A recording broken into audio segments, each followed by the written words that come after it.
মোৰ মাক লগ পালে তুমি খুব ভাল পাবা চোৱা মোৰ তাত ইমপ্ৰেছ হ'বলগীয়া একো নাই কিন্তু মোৰ মাক লগ পালে তুমি সঁচাকৈ ইমপ্ৰেছ হ'বা মোৰ মায়ে সকলোকে বহুত বেছি মৰম কৰে সঁচা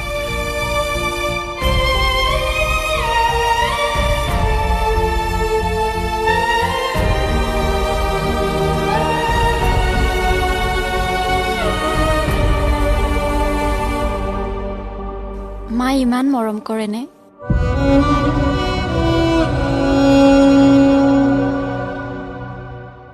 মই যে মাৰ মৰম কি বুজিয়ে নাপালো